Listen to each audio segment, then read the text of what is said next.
दोस्तों, मैं रोहित गुप्ता रोहित क्लासेस में आपका हार्दिक अभिनंदन करता हूं। दोस्तों, जैसे कि हम मध्यकालीन भारत के इतिहास में दिल्ली सल्तनत में खिलजी वंश पढ़ रहे थे, जो कि अलाउद्दीन खिलजी अभी हम लोग का चल रहा था और बीच में ही जो अंतिम क्लास था वो एंड हो गया था।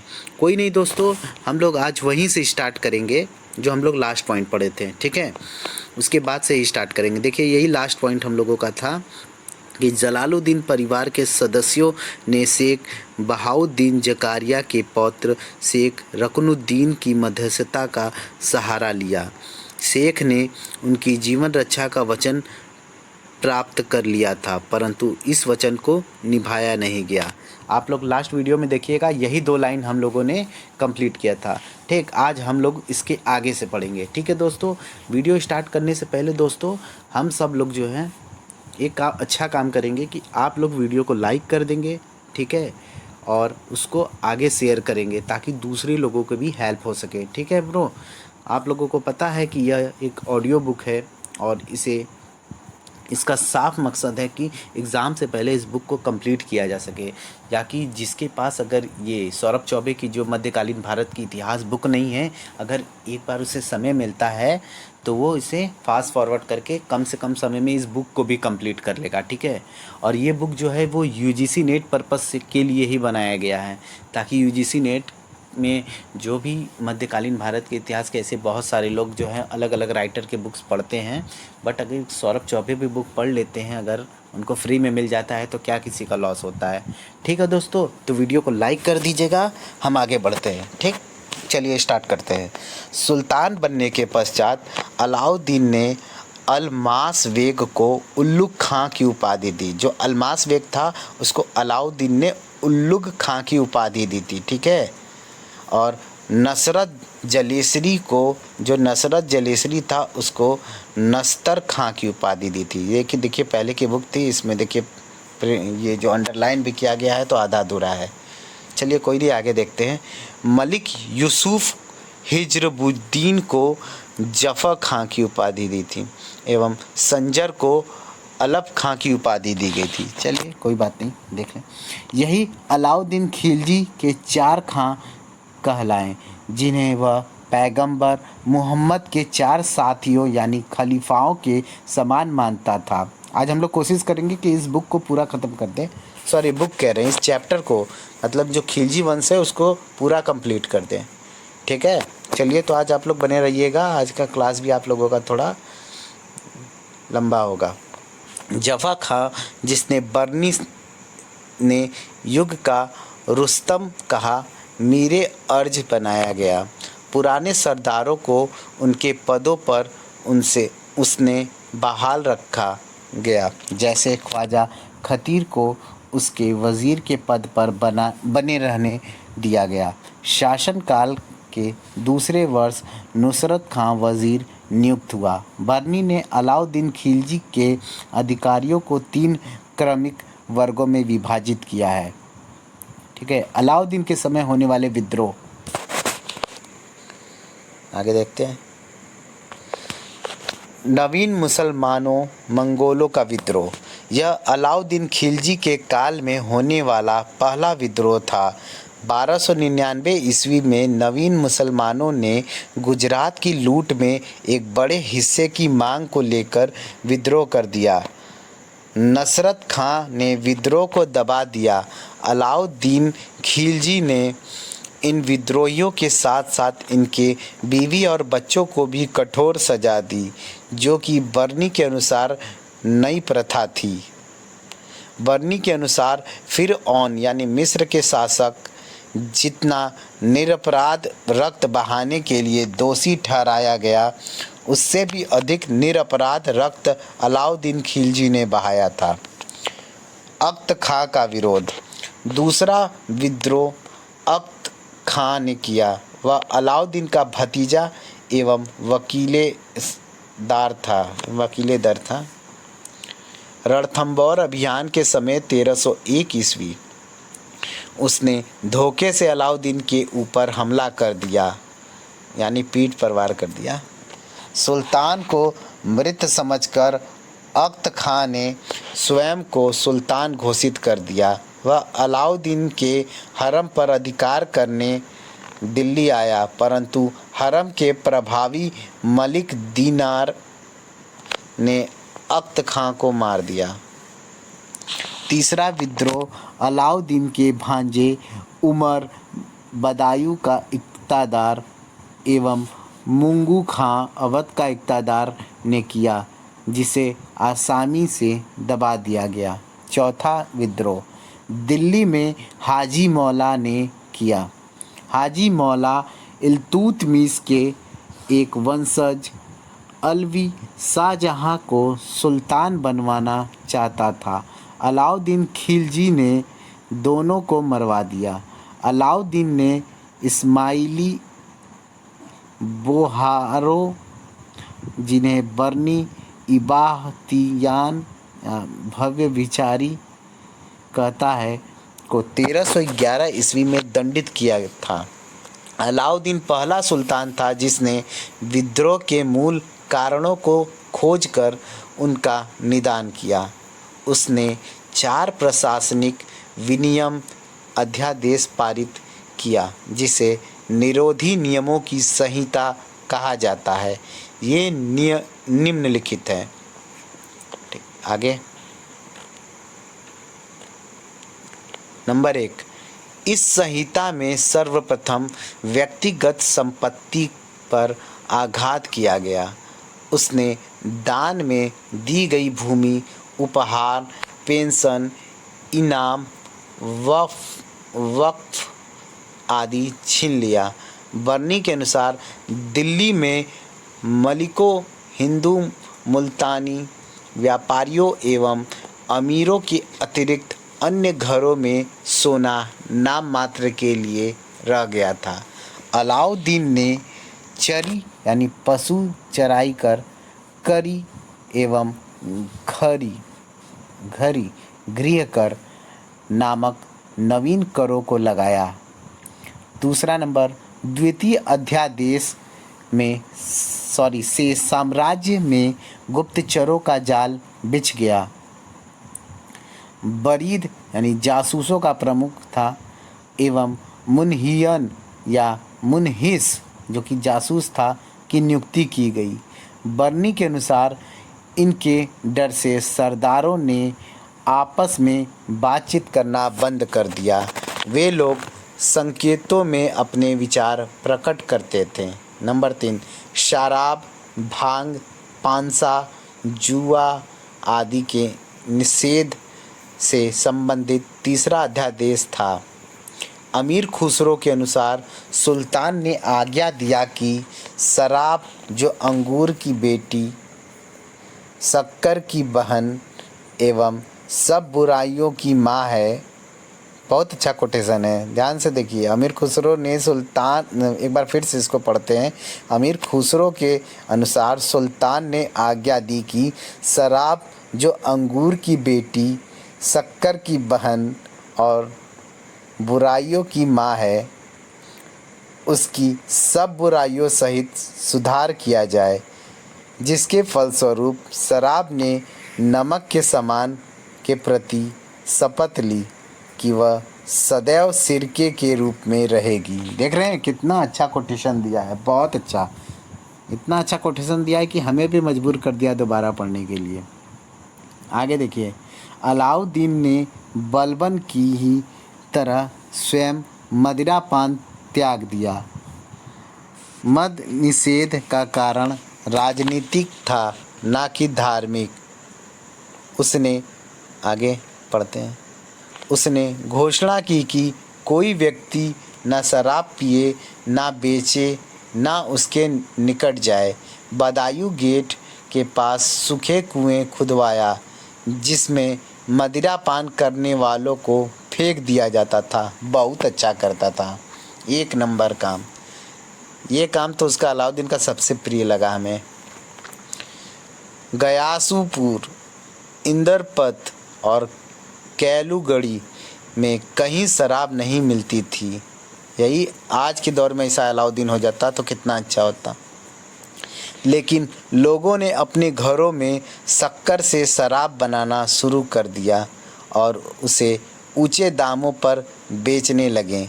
अतः बाद में मद्य निषेध नियम में कुछ परिवर्तन किया कि लोग सार्वजनिक रूप से तो ना, लेकिन अपने घरों में शराब पी सकते थे। अलाउद्दीन ने काजी के सम्मुख स्वीकार किया कि मद्य निषेध में सफलता नहीं मिली। एक बार तो उसने मदिरा पान करने वाले काजी को भी दंड दिया था। नंबर 4, चतुर्थ अध्यादेश द्वारा सरदारों के सामाजिक समारोह बंद करा दिए गए। कहा गया कि अब से वे वैवाहिक संबंधों का निर्धारण सुल्तान करेगा। इस नियम को इतनी कठोरता से लागू किया गया कि भोज तथा अतिथि सत्कार की प्रथा बिल्कुल ही बंद हो गई। फरिश्ता के अनुसार लोगों को इस हेतु लिखित प्रार्थना सैयद खां वजीर, जिसे फिला अंगेज खां कहा जाता था, से करनी पड़ती थी। चलिए थोड़ा सा जो ऊपर में कोटेशन उसमें दिया है ब्रैकेट में उसको पढ़ लेते हैं। महत्वपूर्ण तथ्य जो है, ठीक है, इसको देखते हैं। महत्वपूर्ण तथ्य में अलाउद्दीन का सेनापति जफ़र खां उस युग का रुस्तम कहलाता था। इससे मंगोल इतना डरते थे कि यही कहते थे, हमारे घोड़ों ने जफ़र खां को देख लिया है, इसलिए पानी पीने से इनकार कर रहे हैं। नंबर 2, डॉक्टर एस राय ने कहा था कि बाजार व्यवस्था के माध्यम से अलाउद्दीन ने संपूर्ण देश का खून निचोड़कर राजधानी का पेट भरा है। नंबर 3, मलिक नायक नाम हिंदू अलाउद्दीन खिलजी की सेना में था, जिसने मंगोलों को हराया था। नंबर 4, सीदी मौला का विद्रोह जलालुद्दीन खिलजी के समय वही हाजी मौलाना ने अलाउद्दीन खिलजी के काल में विद्रोह किया। आगे क्या है, यहाँ है, ये पढ़ लिए थे। मंगोल आक्रमण दिल्ली सल्तनत में सर्वाधिक मंगोल आक्रमण अलाउद्दीन खिलजी के काल में हुआ। अधिकांश इतिहासकारों का मत है कि उसके काल में कुल 6 मंगोल आक्रमण हुए। उसके शासनकाल में मंगोल खतरा अपनी पराकाष्ठा पर, मतलब उच्च सीमा पर पहुंच गया था।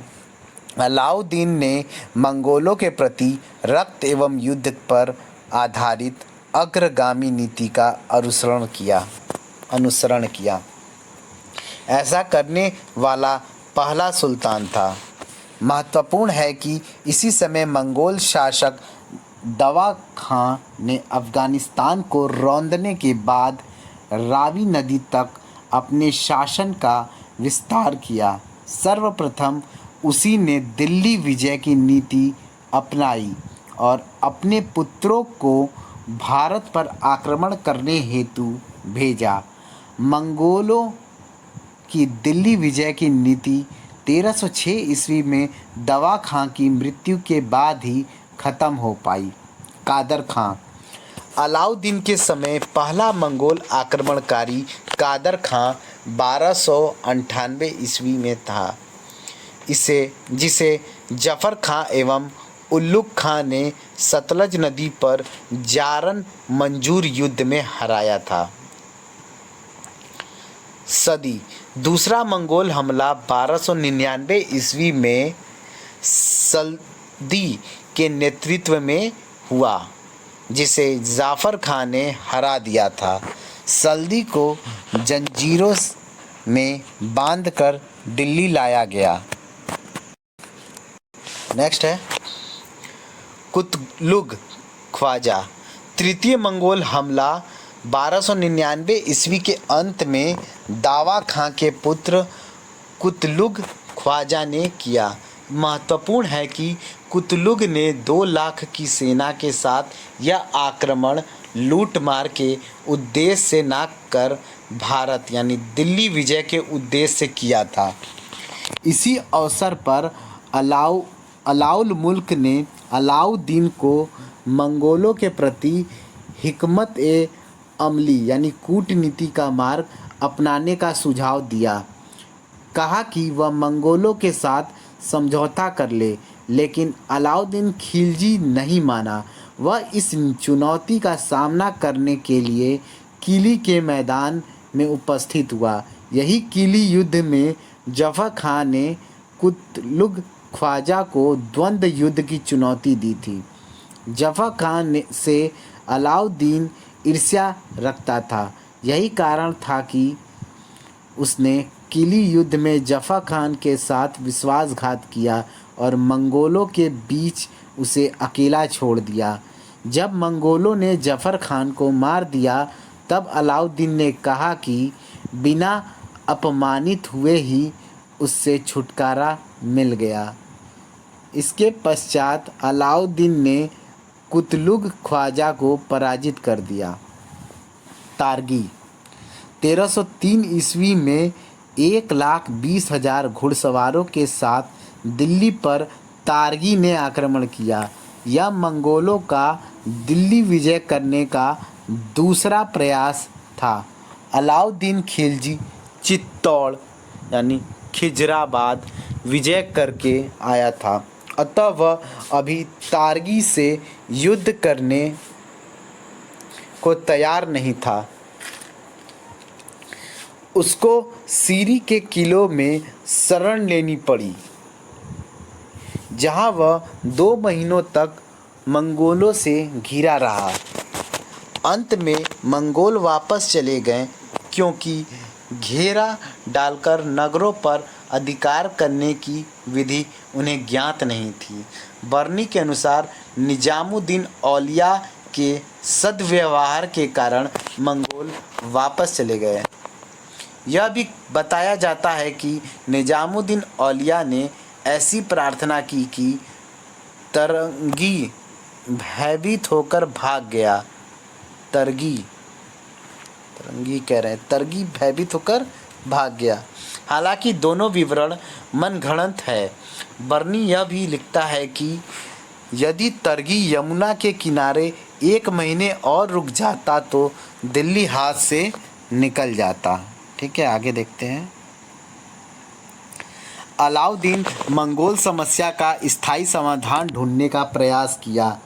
इसी समय उसने पहला पॉइंट पुराने किलों की मरम्मत कराया और उनको पासिब गरगज मंगरीबी मंजनिक देलमास अरदस तथा चरण जैसे युद्ध उपकरणों से सुसज्जित किया। नंबर 2, सीरी को नई राजधानी के रूप में विकसित किया।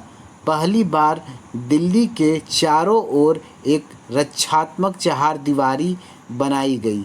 नंबर 3, सीमांत प्रदेश की रक्षा के लिए एक पृथक सेना और एक सीमा रक्षक का पद लाया। इस पर पहली नियुक्ति गाजी मलिक यानी गियासुद्दीन तुगलक की हुई।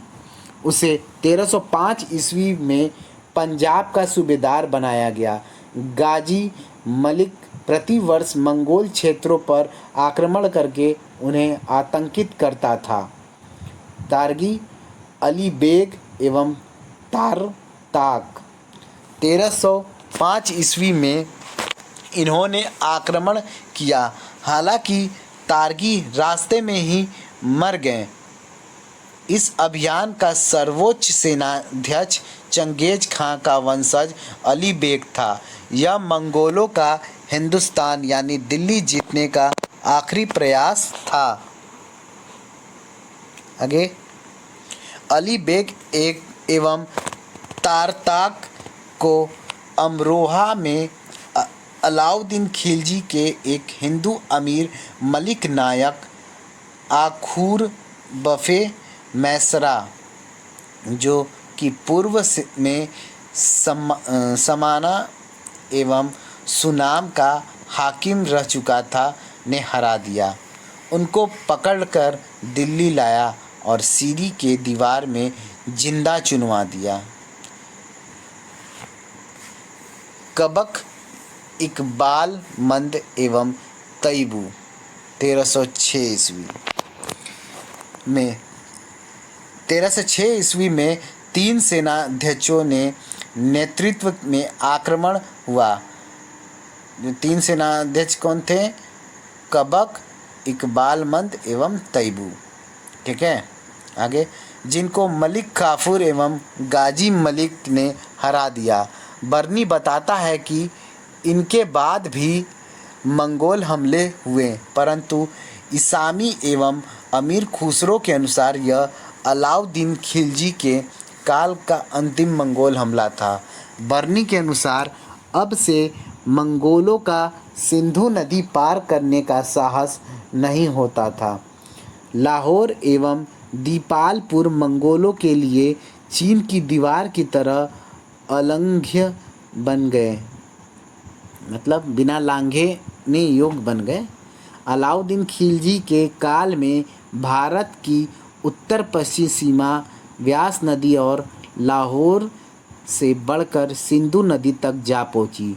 इस क्षेत्र के सेनानायक तुगलक शाह उर्फ गाजी मलिक ने सिंधु नदी तक सफल आक्रमण किया।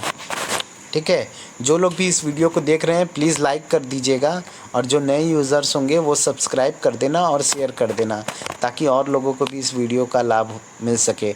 ठीक है दोस्तों, लाइक करने में आप लोगों का पैसा नहीं लगता है, बस लाइक अगर आप करते रहेंगे और देखते रहेंगे तो इससे एहसास होता है कि हाँ कुछ बच्चे देख रहे हैं।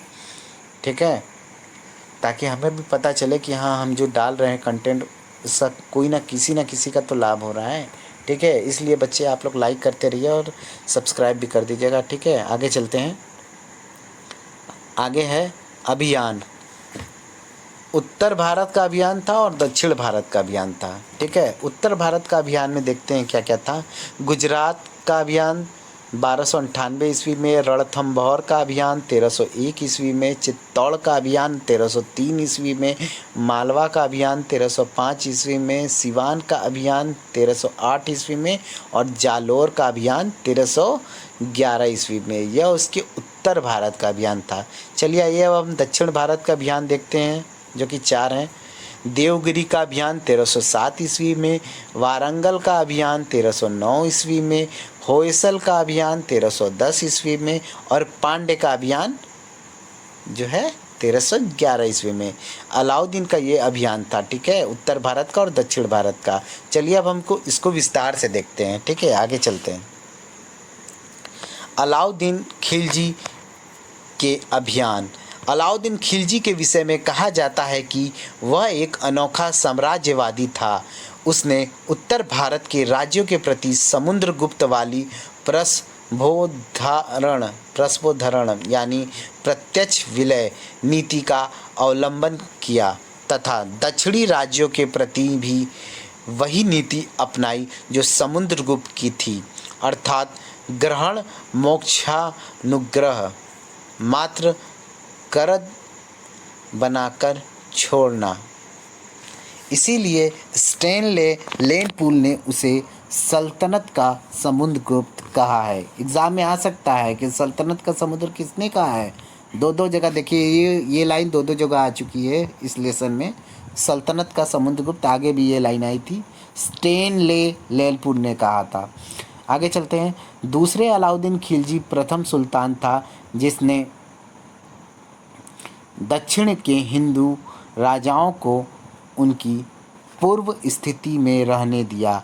उसने उनसे केवल कर लिया शत्रु को मित्र बनाने की। अलाउद्दीन यही नीति उसे अकबर के निकट लाती है। गुजरात, जो कि पहला था उत्तर भारत में जो इसका युद्ध था, 1297 से 1298 ईस्वी में उल्लुग खां एवं नसरत खां जलेसरी के नेतृत्व में गुजरात अभियान हुआ। उन्होंने मार्ग में जैसलमेर जीता। इसी समय सोमनाथ मंदिर दूसरी बार लूटा गया, जिसका उल्लेख अमीर खुसरो ने किया है। उसके अनुसार सोमनाथ मंदिर प्रतिष्ठित काबा की ओर झुका दिया गया। तुम यह कह सकते हो कि मंदिर ने पहले नमाज पढ़ी और फिर स्नान किया। गुजरात पर आक्रमण का मुख्य कारण अच्छे घोड़ों की आपूर्ति सुनिश्चित करना था। इस समय यहाँ का शासक कर्णदेव द्वितीय था, जिसकी पत्नी कमला देवी एवं पुत्री देवल देवी थी। कमला देवी एवं मलिक काफूर दिल्ली लाए गए। मलिक काफूर का नाम मलिक इज्जुद्दीन काफूर सुल्तानी था। उसे हजार दिनारी भी कहा जाता था, क्योंकि नसरत खां उसे गुजरात में 1000 स्वर्ण दिनार मूल्य में खरीदा था। इसी मलिक काफूर के नेतृत्व में अलाउद्दीन खिलजी का दक्षिण भारत अभियान हुआ। कमला देवी को मलिका-ए-जहां की उपाधि मिली। देवल देवी अपने पिता के साथ देवगिरी भाग गई। सुल्तान का साला अल्प खां गुजरात का राज्यपाल नियुक्त किया गया। गुजरात से याद आता है कि गुजरात का जो ये प्रसिद्ध सोमनाथ का मंदिर है, हमें लगता है भारत का उस समय का मध्यकालीन समय का सबसे बदनसीब मंदिर था, जिसको जो देखो वही आकर लूट रहा है। ठीक है, आगे चलते हैं। रणथंभौर 1301 ईस्वी में उल्लुग खां एवं नसरत खां ने रणथंभौर अभियान किया, परंतु इसी समय नसरत खां की मृत्यु हो गई। तब अलाउद्दीन खिलजी ने नेतृत्व संभाला और अमीर खुसरो के साथ रणथंभौर आया। रणथंभौर का शासक पृथ्वीराज चौहान का वंशज हमीर देव था, जिसने मंगोल नेता मुहम्मद शाह एवं केहब को अपने यहाँ आश्रय दिया था। हमीर देव एवं केहब मारे गए। अपनी पत्नी रंगा देवी ने पुत्री पद्मला आदि के साथ जौहर कर लिया। इसका उल्लेख अमीर खुसरो ने तारीख़-ए-अलाई में किया है, जिसे फ़ारसी में जौहर का पहला साक्ष्य माना जाता है। कुछ याद आ रहा है आप लोगों को? पद्मला, ध्यान से सोचिए, इस पर मूवी भी बना है अलाउद्दीन पर, ध्यान रखिएगा। सोचेंगे, विचार करेंगे तो याद आ जाएगा आप लोगों को। चलिए आगे देखते हैं। महत्वपूर्ण है कि राजस्थान का पहला शाका इसी समय संपन्न हुआ था। रणथंभौर विजय पर अमीर खुसरो ने कहा, आज कुफ्र का गढ़ इस्लाम का घर हो गया। हमीर की मृत्यु के साथ ही रणथंभौर के चौहानों की शाखा समाप्त हो गई। जिस लोगों को लगता है कि वीडियो बहुत स्लो है, तो प्लीज़ मैं आपको बीच में ही रोक कर वीडियो अनुरोध कर रहा हूं कि आप लोग अपने वीडियो के क्वालिटीज़ को इंक्रीज कर लीजिए। ठीक है, और साउंड में भी अगर दिक्कत हो रहा है, स्लो है साउंड, तो आप साउंड को भी बढ़ा लीजिए। ठीक है, इंक्रीज कर लीजिए, ताकि आप लोग का टाइम भी बचेगा और जल्दी भी होगा। धीरे बोलने का तात्पर्य यह है कि अभी बीच में हमने तेज़ बोलने की कोशिश की थी, लेकिन बीच में लग रहा था कुछ ऐसे वर्ड्स आ रहे थे जिसमें गलतियां हो रही थी। ठीक है, चलिए हम धीरे ही पढ़ेंगे अब। ठीक है, आगे चित्तौड़ की ही रानी थी पद्मावती, याद रखिएगा। चित्तौड़ की शायद, हाँ होनी चाहिए, चित्तौड़ की थी। ठीक है, आगे देखते हैं। 1303 ईस्वी में अलाउद्दीन खिलजी ने चित्तौड़ अभियान किया। शासक रतन सिंह आ गए।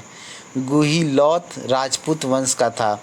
उनकी पत्नी पद्मिनी थी, पद्मावती जिन्हें बोला जाता है, जो 1540 ईस्वी में मलिक मुहम्मद जायसी द्वारा लिखित पद्मावत की मुख्य नायिका थी।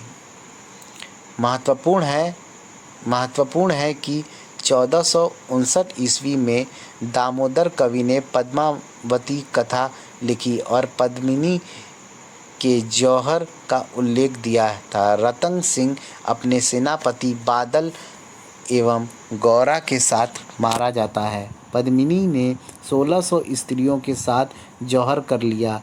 इस जौहर का उल्लेख अमीर खुसरो ने नहीं किया, जो कि इस समय अलाउद्दीन खिलजी के साथ थे। यद्यपि खुसरो यह बताते हैं कि यहाँ पर अलाउद्दीन ने एक ही दिन में 20,000 राजपूतों का वध करवा दिया था। यही चित्तौड़ का पहला तथा राजस्थान का दूसरा शासक संपन्न हुआ।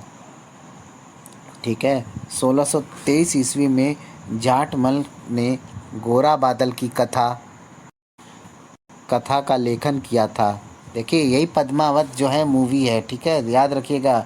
इसी को ऊपर जो आया था ना अलाउद्दीन खिलजी, जब नाम और पद्मला, तभी हमें याद आया कि हाँ भाई पद्मला के नाम से ही याद आया कि पद्मावती जो थी चित्तौड़ की रानी, उन्हीं पर मूवी बना था पद्मावती। ठीक है, देख लीजिएगा, यूट्यूब पे अवेलेबल होगा। चित्तौड़ का नाम अलाउद्दीन ने खिजराबाद रखा। यही चित्तौड़, आगे देखते हैं, यही चित्तौड़ में 7 या 8 वर्षीय खिज्र खां को अलाउद्दीन ने अपना उत्तराधिकारी घोषित किया। खिज्र खां को चित्तौड़ का शासक नियुक्त किया गया। उसके सहायक के रूप में सुल्तान ने अपने एक दास मलिक शाहीन, जिसे वह पुत्र कहता था, नियुक्त किया। मई 1310 में अलाउद्दीन की चित्तौड़ में प्रशस्ति लिखी गई।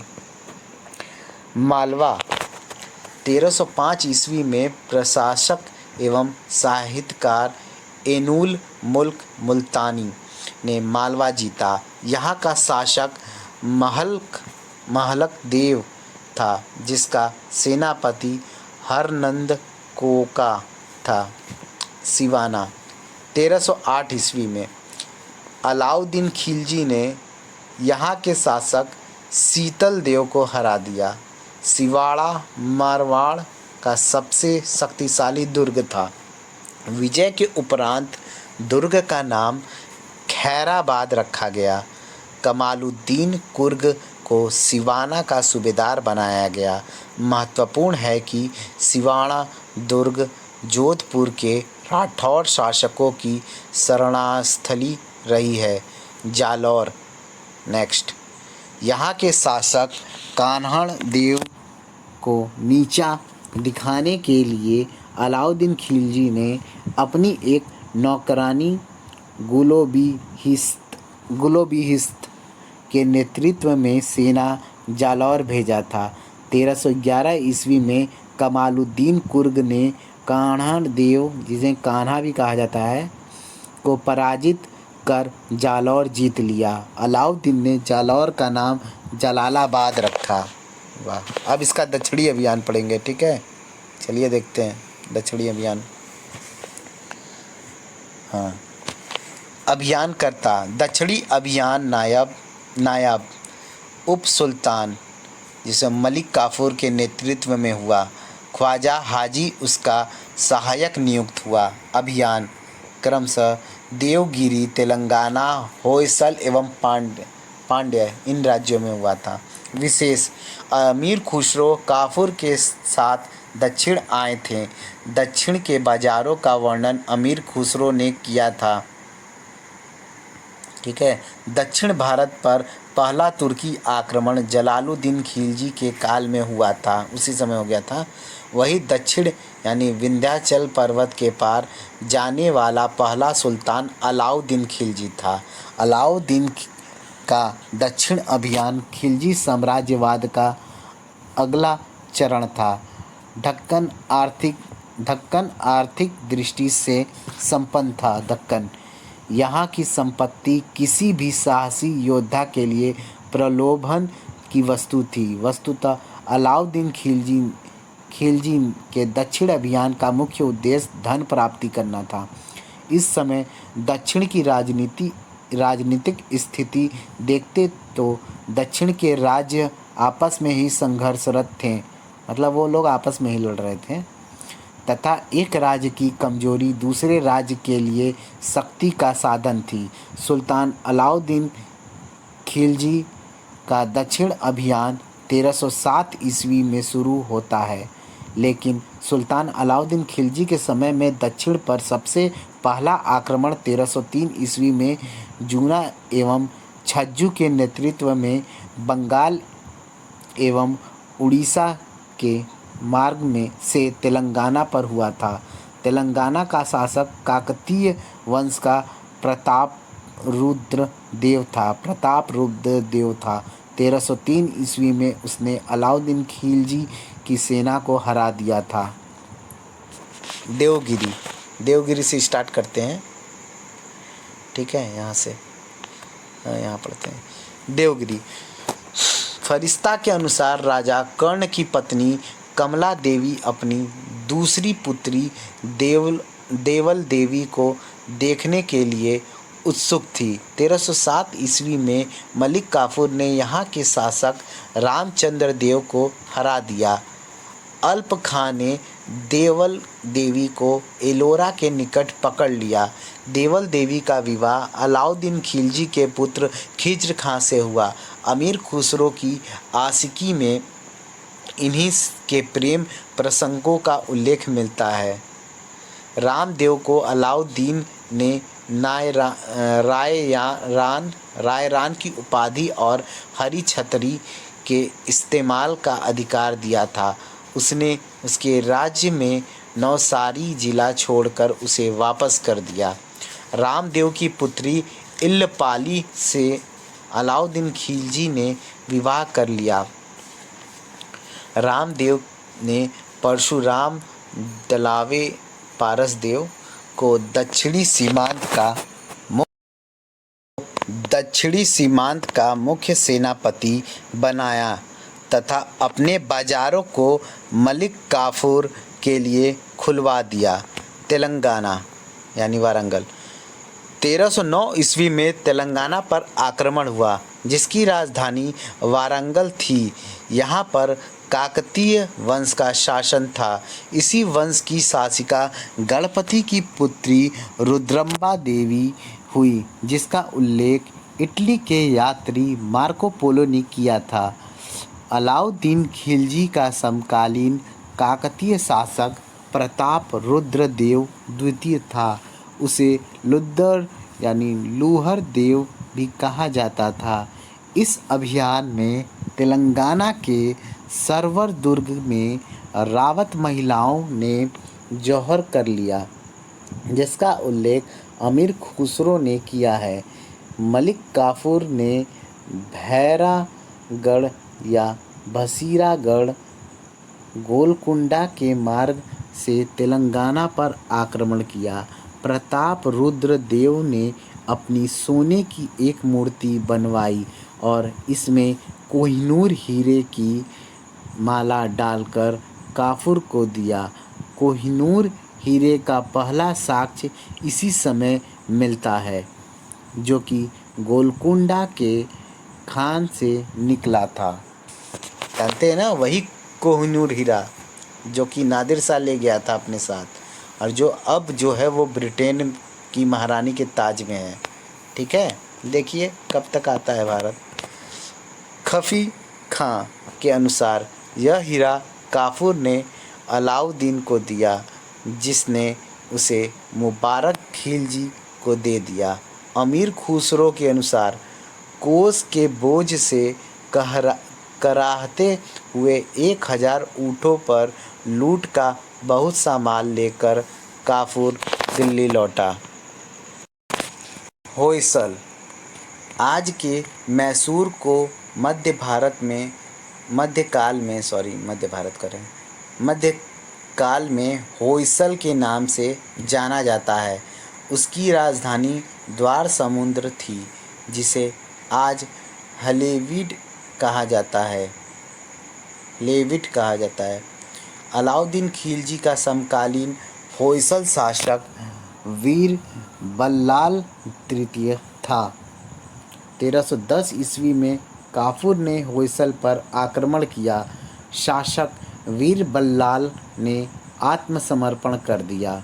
ईसामी के अनुसार वीर बल्लाल को दिल्ली भेजा गया, जहां अलाउद्दीन ने उसे खिलअत यानी रत्न जड़ित वस्त्र प्रदान किए। वीर बल्लाल ने ही अलाउद्दीन खिलजी को मबर प्रदेश के मार्ग की जानकारी दी थी। मबर प्रदेश। पांड्य राज। पांड्य देश को मुस्लिम लेखकों ने मौबर कहा है, इसी पांड्य देश को कहा गया है, ठीक है, मौबर।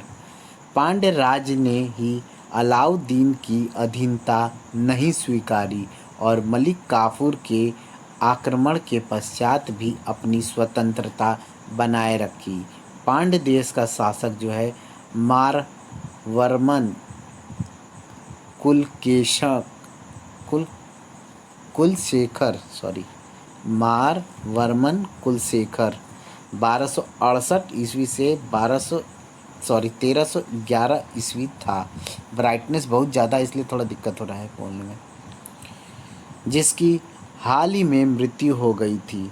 इसके दोनों पुत्र सुंदर पांड्य औरस पुत्र एवं वीर पांड्य अवैध पुत्र के बीच सिंहासन के प्रति प्राप्ति हेतु झगड़ा हो गया था।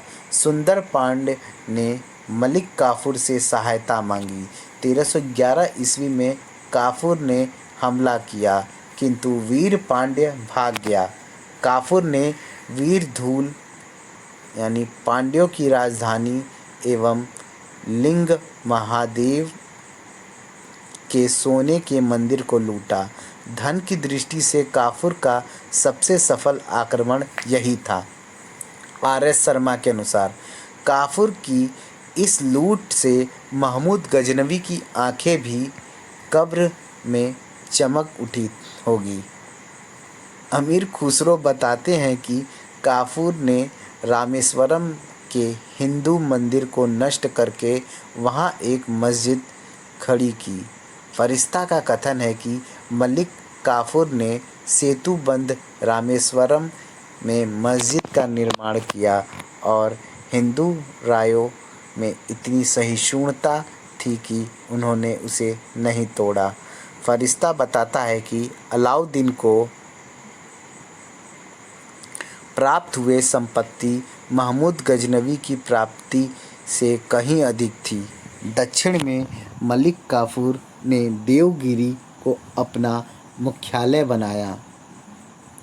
इसामी के अनुसार देवगिरी के निवासियों ने काफूर की संरक्षण में स्वतंत्रता का अनुभव किया। शासक का किसी प्रदेश पर न्याय ऐसा होता है जैसे बगीचे पर मानसून वर्षा। वही फरिश्ता के अनुसार जब काफूर ने दक्षिण में प्रवेश किया तो उसने जनता को अपने कृपालु सुरक्षा में ले लिया और एक चींटी को भी हानि न पहुंचाने दी। वसाफ के अनुसार दक्षिण में काफूर की शानदार सफलताओं ने महमूद गजनवी की हिंदुस्तान विजय को ढक दिया। देवगिरी 1312 ईस्वी से 1313 ईस्वी में देवगिरी पर दूसरा अभियान हुआ क्योंकि सिंहन देव ने स्वयं को स्वतंत्र घोषित कर दिया था। मलिक काफूर उसे मार देता है और छिताई के पति हरपाल देव को शासक बनाता है। आर्थिक सुधार अलाउद्दीन खिलजी दिल्ली का पहला सुल्तान था जिसने राजनीति के रूप में वित्तीय मामलों को नियमित कराया या किया। बाजार व्यवस्था 1303 ईस्वी में चित्तौड़ विजय के पश्चात अलाउद्दीन ने बाजार व्यवस्था लागू किया। इसका विस्तृत विवरण बर्नी की तारीख़ फिरोज़शाही में मिलती है। अन्य स्रोतों में इब्न बतूता इसामी एवं शेख नसीरुद्दीन की सूफ़ी रचना खायरुल मजालिस प्रमुख हैं। अमीर खुसरो ने खजाइन उल फुतूह यानी तारीख़ अलाई में अलाउद्दीन के बाजार व्यवस्था की प्रशंसा की है। बर्नी के अनुसार मंगोलों के हमले रोकने हेतु अलाउद्दीन को एक बड़ी सेना रखनी थी। दूसरे उसे इस सेना एवं सैनिकों को कम वेतन पर जीवित भी रखना था। अतः इसी उद्देश्य की पूर्ति हेतु वस्तुओं के मूल्य निर्धारित या नियंत्रित करने थे जिनकी पूर्ति उसने बाजार व्यवस्था के माध्यम से की। हालांकि बर्नी का ही यह विचार है कि बाजारों पर अलाउद्दीन के नियंत्रण का प्रमुख उद्देश्य हिंदुओं को दंड देना था क्योंकि अधिकांश व्यापारी जो थे वो हिंदू थे। अमीर खुसरो के अनुसार बाजार नियंत्रण का उद्देश्य आम प्रजा को राहत पहुंचाना था। खायरुल मजालिस के अनुसार जनता को सुख पहुंचाने के लिए अलाउद्दीन ने बाजार व्यवस्था की शुरुआत की थी। नेक्स्ट पॉइंट है बाजार। अलाउद्दीन ने दिल्ली में बदायूं द्वार के भीतर कुस्के सब्ज यानी हरा राजमहल के पास अनाज, कीमती कपड़ों तथा गुलाम मवेशियों के 3 बाजार बनवाए। इस बाजारों को सराय ए अदल कहा गया, जिसका शाब्दिक अर्थ न्याय का स्थान होता है।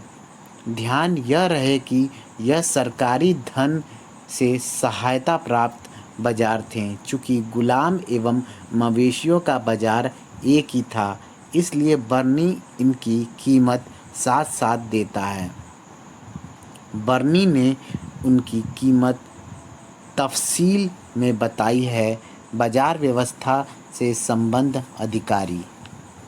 सहना ए मंडी बाजार का प्रमुख सहना था और तीनों सहना का प्रमुख सहना ए मंडी होता था। अलाउद्दीन ने इस पद पर मलिक काफूर की नियुक्ति की थी। उसके निम्नलिखित कार्य थे। पहला, वह सौदागरों का रजिस्टर रखता था। सभी व्यापारियों को सहना मंडी के कार्यालय में स्वयं को पंजीकृत या रजिस्टर्ड कराना पड़ता था। दूसरा, वह दुकानदारों एवं कीमतों पर सख्त नियंत्रण रखता था। नंबर 3, वह न्याय का भी कार्य करता था। सहना ए मंडी जब न्याय का कार्य करता तब वह सराय ए अदूल कहलाता था। उनका न्याय कठोर शारीरिक दंड पर आधारित था। दीवान ए रियासत यानी वाणिज्य मंत्री बाजार व्यवस्था का सर्वोच्च अधिकारी था। अलाउद्दीन ने इस नवीन पद का निर्माण किया, जिस पर पहली नियुक्ति मलिक याकूब की हुई। याकूब पहले नाजिर या नाप तौल अधिकारी था। इसी के साथ अलाउद्दीन ने याकूब को मुहत्सिब या सेंसर बोर्ड जिसको बोलते हैं मुहत्सिब का पद भी दिया। महत्वपूर्ण है कि अलाउद्दीन खिलजी की बाजार व्यवस्था को सफल बनाने का श्रेय उसे ही प्राप्त है। दीवान ए रियासत का कार्य व्यापारी वर्ग पर नियंत्रण रखना तथा आर्थिक नियमों को लागू करवाना था। ठीक है, आगे चलते हैं, वीडियो को आगे बढ़ाते हैं।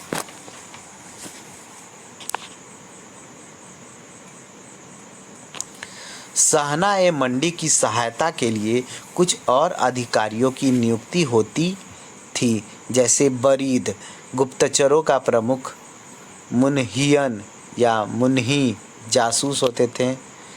यह घरों में प्रवेश कर गौण अपराधों को भी रोक सकता था। तीसरा, मुहत्सिब यह जनसाधारण के आचार का रक्षक तथा देखभाल करने वाला अधिकारी था। यह भी बाजारों का नियंत्रण रखता था और नाप तौल का निरीक्षण करता था कि कोई कम तो नहीं तौल रहा है ना। परवाना नवीस व्यापारियों को परमिट मतलब लाइसेंस जारी कराता था। परवाना नवीस अलाउद्दीन खिलजी के बाजार व्यवस्था से संबंधित अंतिम अधिनियम इसी की नियुक्ति एवं अधिकारों से संबंधित है। कोई भी जो वस्त्र, चाहे वह किरपास यानी सूती वस्त्र हो या खुज्जे यानी दिल्ली में बना रेशमी वस्त्र हो, बिना परवाना नवीस के अनुमति के नहीं बिकेगा। मतलब उसको लाइसेंस लेना पड़ता था सामान को बेचने के लिए। बाजार व्यवस्था बराबर सिद्धांत यानी प्रगतिशील उत्पादन लागत सिद्धांत पर आधारित थी, जिसके कुल 7 नियम थे जो कि निम्नलिखित थे। देखें, अलाउद्दीन खिलजी के बाजार नियम जो था, बाजार व्यवस्था एकदम उच्च कोटि का था। पहले और सबसे कठिन नियम के तहत सभी वस्तुओं के दाम निश्चित किए गए थे। बर्नी के अनुसार अनाज मंडी में कीमतों की स्थिरता इस युग की एक आश्चर्यजनक घटना थी। पहला देखते हैं, वस्तु और एक तरफ दिया गया है मूल्य। ठीक है, गेहूं जो था वो 7.5 जित्तल प्रति मन मिलता था। ठीक है, चना या चावल जो है वो 5 जित्तल प्रति मन मिलता था। जौ जो था वो 4 जित्तल प्रति मन दिया जाता था। बढ़िया घोड़े जो थे एकदम उच्च कोटि के, वो 100 से 120 टंका मिलता था। एक मन बराबर 40 शेर होता था। एक टंका बराबर जो होता था 48 जित्तल होते थे। ठीक है, देखिए नोट में देखते हैं यहाँ क्या लिखा है। कुल 5 अधिनियम इससे संबंधित थे। प्रथम अधिनियम के तहत सराय ए अदल का निर्माण किया गया था। दूसरे अधिनियम के संदर्भ में बर्नी कुछ वस्तुओं की सरकारी मूल्य की सूची देता है। तीसरी अधिनियम के तहत व्यापारियों के पंजीकरण से संबंधित था। चौथी अधिनियम के तहत मुल्तानी व्यापारियों से संबंधित था और पांचवी अधिनियम के तहत परवान नवीस की नियुक्ति और अधिकार से संबंधित था। ठीक है, ध्यान रखिएगा इस अधिनियम को, कभी कभी आ जाता है क्वेश्चन। नेक्स्ट, अलाउद्दीन के ने नियम बनाया था कि बढ़िया घोड़े सिर्फ राज्य को ही बेचे जाएंगे। घोड़े का दलाल मिहतरानी दलाल कहलाता था।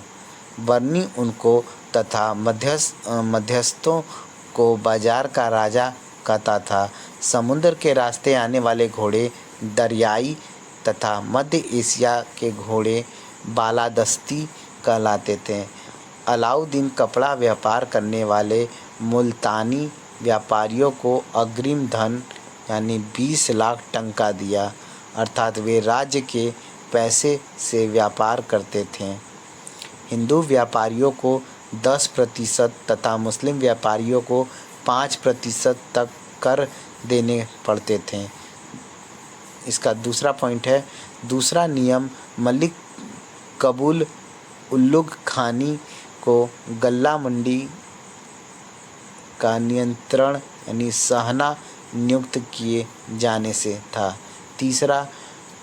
तीसरा नियम सरकारी गोदामों में गल्ला एकत्रित करने से संबंधित था। आप लोग कहेंगे सर गल्ला मंडी पढ़कर रुक क्यों गए? तो गल्ला मंडी जो है ना, जहाँ हम रहते हैं वहीं से करीबन 100-150 मीटर में गल्ला मंडी नाम का एक क्षेत्र है। ठीक है, जगह है गल्ला मंडी। ठीक है, आगे चलते हैं। चौथे नियम के अंतर्गत गल्ले का परिवहन गल्ले वाले मलिक कबूल के अधिकार में रखे गए। पांचवें नियम में मुनाफाखोरी का कठोरता से निषेध किया गया। छठे नियम द्वारा सभी अधिकारियों को सूचित किया गया कि वे किसानों द्वारा व्यापारियों को गल्ला नगद मूल्य पर दिलवाएं तथा उसे उनके घर न ले जाने दें। 7वें नियम के अनुसार सुल्तान को प्रतिदिन गल्ला मंडी से संबंधित रिपोर्ट 3 स्वतंत्र कर्मचारियों सहना मंडी, बरीद एवं मुन्नी से प्राप्ति का उल्लेख था। जमाखोरी पर रोक लगाया गया। सभी बाजारों का पंजीकरण कराया गया। कोई भी व्यक्ति, किसान, व्यापारी किसी भी वस्तु का संग्रह नहीं कर सकता था। राज्य ने अपने गोदाम बनवाए और सार्वजनिक वितरण प्रणाली राशनिंग प्रणाली लागू किया गया। मतलब देख रहे हैं उस समय भी राशन को दिया जाता था। क्या नियम था बाजार प्रणाली, वाह। ऐसा करने वाला अलाउद्दीन पहला सुल्तान था। इब्न बतूता ने अलाउद्दीन खिलजी द्वारा संग्रहित चावल को 1334 ईस्वी में खाया था। बाप रे बाप। बर्नी के अनुसार वर्षा की अनियमितता होने पर भी उसके काल में दिल्ली में कभी भी अकाल नहीं पड़ा। वाह, जब ऑलरेडी राशन कोटा चला रहा है तो कहाँ से अकाल पड़ेगा। एक नंबर, बहुत अच्छा शासक था ये। मेरठ से लेकर काड़ा, गंगा यमुना दोआब के क्षेत्र को खालसा भूमि में बदल दिया गया। नियम बनाया कि यहाँ का भू राजस्व सीधे केंद्र को जाएगा। दोआब क्षेत्र किसी को इक्तेदारी के रूप में नहीं दी जाएगी। अलाउद्दीन खिलजी के समय सर्वाधिक खालसा भूमि का विस्तार हुआ। मोटे मोटे तौर पर बरनी बाजार व्यवस्था के संबंध में आलोचनात्मक रुख अपनाता है, जबकि इसामी नहीं। बरनी के अनुसार एक ऊँट एक जित्तल का था, परंतु वह एक जित्तल था किसके पास, वह जनता की मुद्राहीनता बताता है।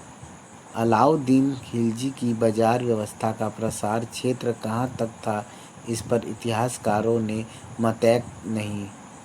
एकता नहीं है। कुछ के अनुसार बाजार व्यवस्था केवल दिल्ली में ही प्रचलित थी, तो वहीं कुछ इतिहासकारों का मानना है कि यह संपूर्ण साम्राज्य में लागू थी। उनका तर्क है कि यह व्यवस्था मुख्यतः सैनिकों के लिए लाई गई और सैनिकों तो संपूर्ण साम्राज्य में तैनात थे। वस्तु स्थिति क्या थी, हम निश्चित रूप से कुछ नहीं कर सकते हैं। बाजार व्यवस्था का एक दोष यह भी था कि यह एक व्यक्ति आधारित योजना थी और जब व्यक्ति चला गया तो यह योजना भी चली गई। अतः अलाउद्दीन की बाजार व्यवस्था उसकी मृत्यु के साथ ही समाप्त हो गई। इस व्यवस्था में उपभोक्ता वर्ग को लाभान्वित किया गया, जबकि उत्पादक वर्ग को हतोत्साहित किया गया। चलिए आगे पढ़ते हैं। अन्य आर्थिक सुधार। भू राजस्व नीति। अलाउद्दीन दिल्ली सल्तनत का पहला सुल्तान था जिसने राजस्व संबंधित नियमों में सुधार किया। अलाउद्दीन खिलजी के भू राजस्व सुधारों को बरनी गरीब बनाम अमीर की संज्ञा देता है। वही मोहम्मद हबीब महोदय ने इसे ग्रामीण क्रांति के रूप में परिभाषित किया है। अलाउद्दीन की कृषि एवं भू राजस्व नीति की सफलता का श्रेय नायब वजीर सर्फ़काइनी को जाता है।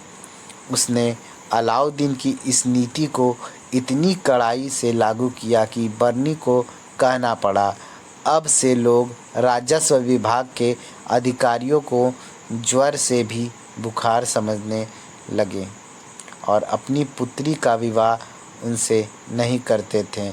अलाउद्दीन ने भू राजस्व के क्षेत्र में जो सुधार किए वे निम्नलिखित थे। पहला, उसने मिल्क यानी राज्य द्वारा प्रदत्त संपत्ति, वक्फ यानी धर्म की सेवा के आधार पर प्राप्त भूमि, इंद्ररात पेंशन के रूप में प्राप्त भूमि को जब्त कर खालसा भूमि में बदल दिया। दूसरा नंबर, मसाहत प्रणाली। अलाउद्दीन खिलजी पहला सुल्तान था जिसने भूमि की पैमाइश माप कराकर लगान वसूलना प्रारंभ किया। इसे ही मसाहत कहा गया, जिसमें विस्वा को न्यूनतम इकाई माना गया, परंतु अवध, गुजरात, सिंध, मालवा और राजपूताना में मसाहत नहीं लागू था। तीसरा नंबर, कर।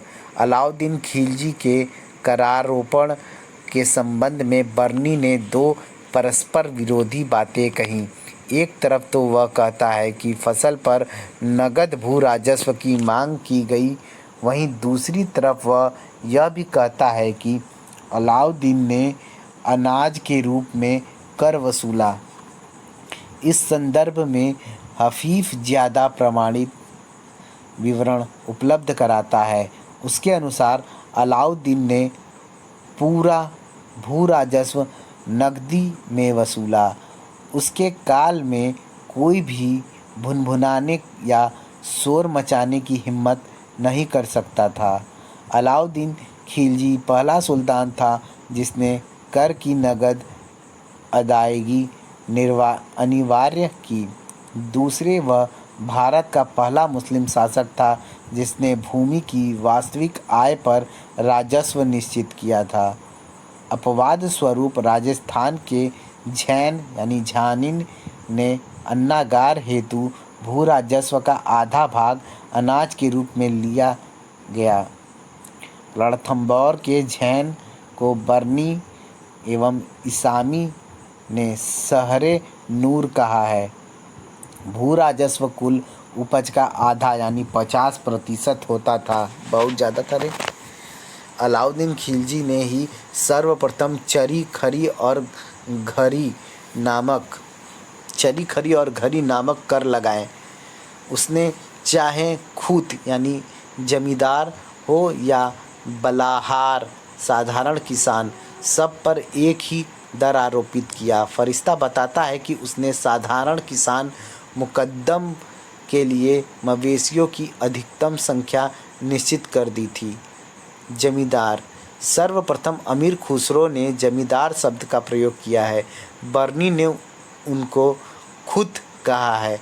वही उनको देश के विभिन्न भागों में मुकद्दम चौधरी, देशमुख, देश पांडे एवं तालुकादार कहा जाता है। जमींदार अधिकतर हिंदू थे। अलाउद्दीन खिलजी ने खुद मुकद्दम एवं चौधरी के विशेषाधिकारों पर चोट की और किस्मतें खुत्ती एवं हुक्क खुत्ती को अवैध घोषित किया है। आगे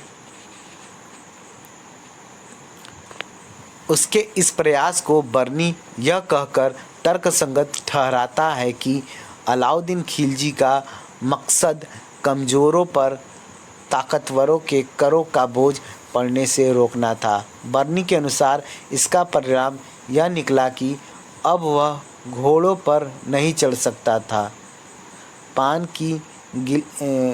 की गिलौरियाँ नहीं दबा सकता था और वे इतने गरीब हो गए कि उनकी बीवियों को मुसलमानों के घर जाकर काम करना पड़ता था। बहुत गलत बात है। 5वां नंबर, अलाउद्दीन के मध्यस्थ बिचौलिया को हटाकर लगान अधिकारियों के रूप में सीधा केंद्रीय कर्मचारियों जैसे आमील, नौसिंदा, सरहंग, मुहस्सिल आदि की नियुक्ति की। अलाउद्दीन ने ग्रामीण प्रशासन में सीधा हस्तक्षेप किया और ऐसा करने वाला वह पहला सुल्तान था। वह प्रथम मुसलमान शासक था जिसने कृषकों से सीधा संबंध स्थापित करने की घोषणा की तथा ग्राम स्तर पर भारी भूमि सुधार किया। उसने पटवारियों की बहियों की निरीक्षण की प्रथा शुरू की। नंबर 6, दीवाने मुस्तखराज। अलाउद्दीन ने लगान वसूली में व्याप्त दोषों को दूर करने हेतु इसकी स्थापना की थी। इसका कार्य राजस्व एकत्रीकरण करने वाला अधिकारियों के नाम शेष रह गए, राशि की जांच करना एवं वसूलना था। सैन्य सुधार, आइए सैन्य सुधार देखते हैं। ठीक है। अलाउद्दीन खिलजी पहला सुल्तान था जिसने अपने सैनिकों को नगद वेतन दिया। उसने इक्ता का आवंटन बंद करा दिया। एक अस्पा सैनिक जिसके पास एक घोड़ा होता था उसे 234 टंका वार्षिक 19.5 टंका मासिक ये क्या लिखा है फत्ता देता था। वहीं 2 अस्पा वाला सैनिक उसके 78 टंका 312 टंका वार्षिक ज़्यादा पाता था, मतलब 78 टंका उससे ज़्यादा मिलता था। घोड़ों को दुगने एवं सैनिकों की हुलिया रखने की शुरुआत सर्वप्रथम अलाउद्दीन खिलजी ने ही किया था। उपर्युक्त प्रक्रिया से गुजरने वाले सैनिकों को सरकारी भाषा में मुर्तब कहा जाता था। अलाउद्दीन ने राजधानी केंद्र में बड़ी एवं स्थायी सेना रखी। बलबन के काल में केंद्रीय सेना 2 लाख थी। पता है आप लोगों को, मुगल मतलब ये जो मध्यकालीन इतिहास है इसी में बस जो शब्द जो हैं वो थोड़े से कॉम्प्लिकेटेड हैं, बाकी एंशियंट और मॉडर्न में जो है शब्द ऐसे नहीं आते हैं, तो इसलिए थोड़ा सा एडजस्ट करिएगा। ठीक है, आगे इसका सुधार किया जाएगा। 2 लाख थी तो अलाउद्दीन ने उसे बढ़ाकर 3 लाख कर दी। जो 2 लाख था बलबन के काल में केंद्रीय सेना का, वो 3 लाख हो गया अलाउद्दीन के समय में।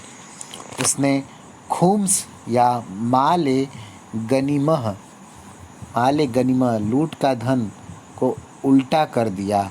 जहाँ पर पहले 80:20 था, यानी सैनिक को 80 मिलता था और राज्य को 20% मिलता था या 20 था, उसमें अलाउद्दीन ने 80% यानी 4/5 भाग राज्य का कर दिया, एवं जो उल्टा कर दिया, जस्ट 20% जो है वो आपका 1/5 भाग जो है वो सैनिकों को दिया। मतलब सैनिक जो है वो माल लूट कर लाए हैं और फिर उसको 20% मिलता था और अलाउद्दीन 80% रख लेता था। ठीक ही है एक तरीके से।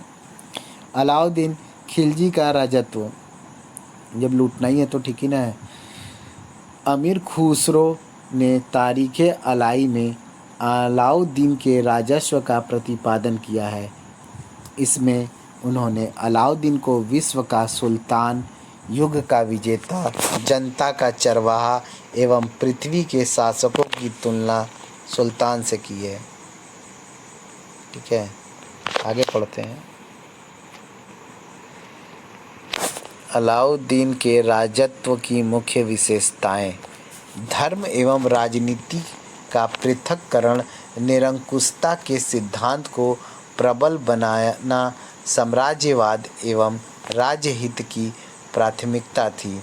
उसका राजत्व बलबन के राजत्व से इस अर्थ में भिन्न है कि उसने बलबन को निरंकुशता एवं सैन्यवाद सिद्धांत को नई ऊंचाई तो दी,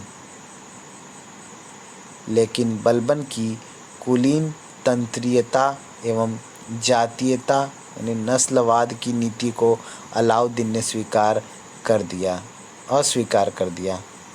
शाही दरबार लगाने के लिए अलाउद्दीन काली छतरी एवं काले मंडप का प्रयोग करता था। धर्म एवं राजनीति पृथक्करण।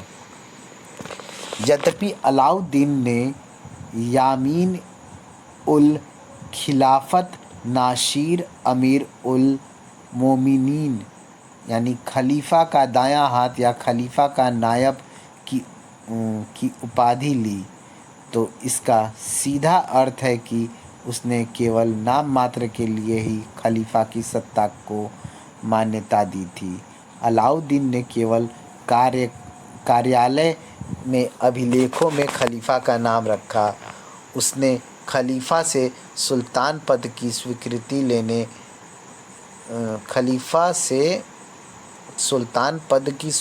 लेने का वैसा प्रयास नहीं किया जैसा कि इल्तुतमिश एवं फिरोज तुगलक ने किया था।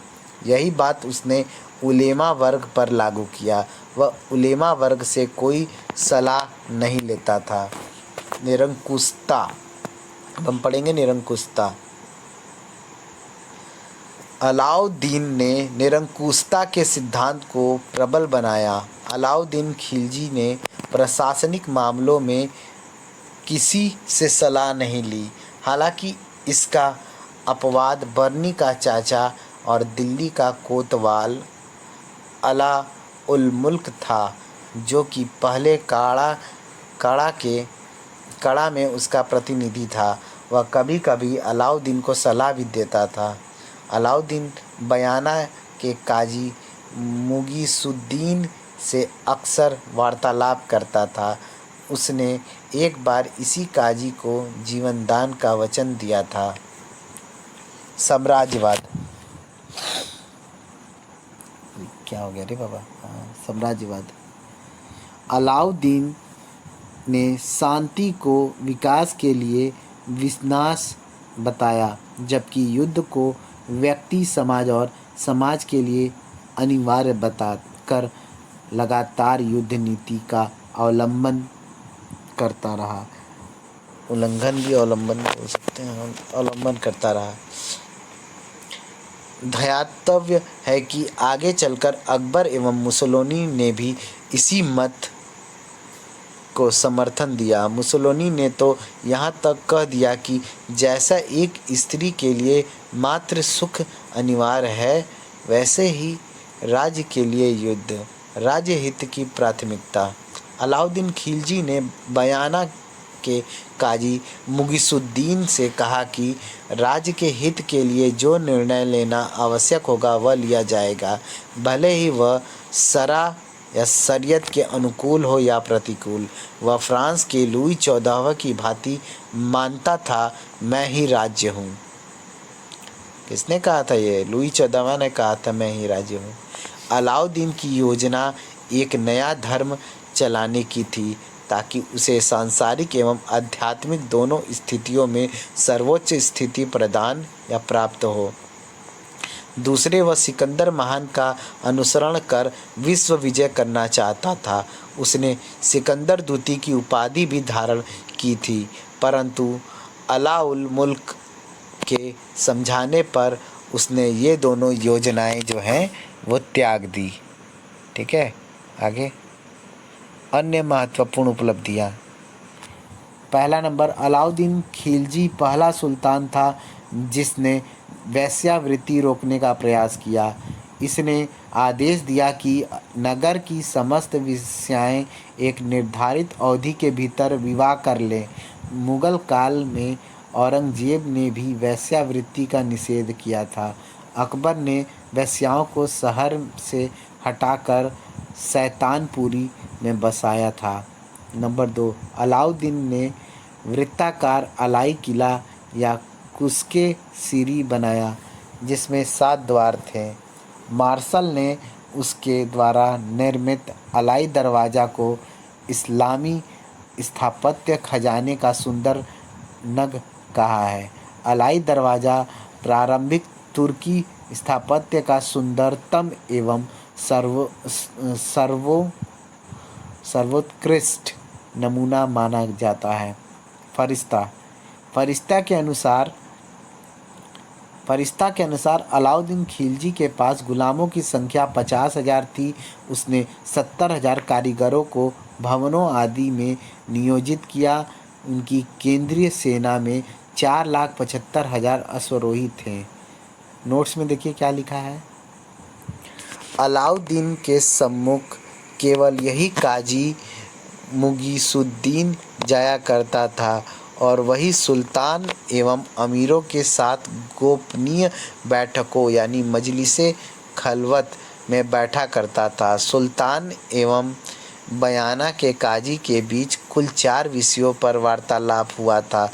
पहला, खराज देने वाले हिंदुओं की राज्य में क्या स्थिति है। दूसरा, क्या शरीयत में भ्रष्ट सरकारी कर्मचारियों के लिए दंड का प्रावधान है। तीसरा, देवगिरी से प्राप्त संपत्ति किसकी है। चौथा, सरकारी खजाने में उसका तथा उसके परिवार का कितना अधिकार है। आगे बस ज़्यादा नहीं है, थोड़ा सा और है। चौथा नंबर, अलाउद्दीन खिलजी भारत के बाहर इस्लाम के महान रक्षक के रूप में, या महान बोलना चाहिए यहाँ पे, महान रक्षक के रूप में विख्यात है।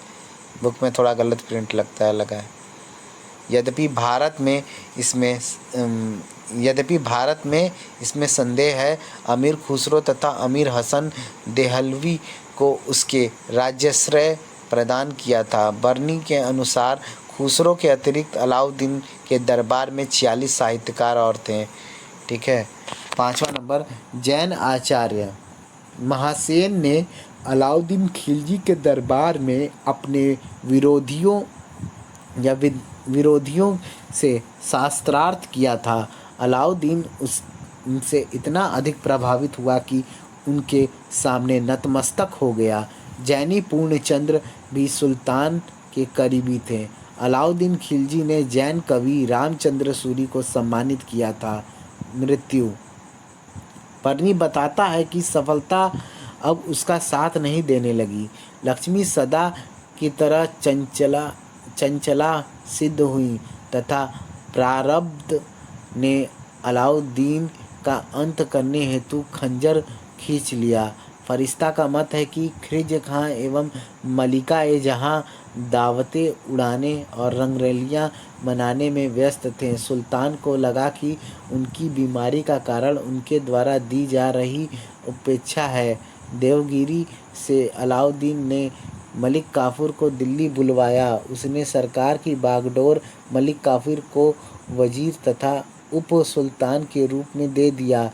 इसी बीच खिलजी खां अलाउद्दीन के रोग मुक्त होने की आशा से हस्तिनापुर के संतों की कब्र पर चला गया।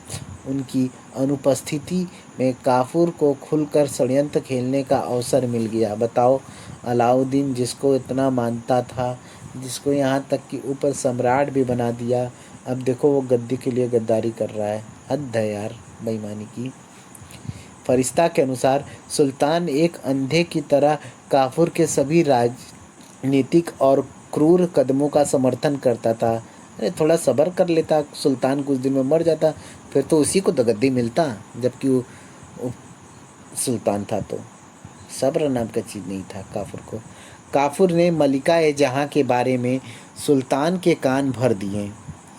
उसने यह आरोप लगाया कि रानी और अल्प खां ने मिलकर सुल्तान को मार डालने का षड्यंत्र बना लिया है। अतः अपनी इच्छा के विरुद्ध सुल्तान ने आदेश दिया, जिससे उनके दोनों पुत्र खिलजी खां और सादी खां ग्वालियर के किले में कैद कर लिए गए। अल्प खां और उसके भाई निजामुद्दीन को काफूर ने प्रताड़ना देकर मार डाला। देखो इससे क्या साबित होता है कि जो सुल्तान था वो कान का कच्चा था, दूसरे के बात को सुनता था। हद है। फरिश्ता बताता है कि जब अलाउद्दीन को इसकी खबर मिली तो वह लगभग पागल और क्रुद्ध हो गया तथा गुस्से में अपना ही मांस काट लिया। गला काट लेना चाहिए, मांस क्यों काटा गधवा। उसके दुख से बीमारी और बढ़ गई, जो दवा की शक्ति को निष्प्रभावित करती जान पड़ी।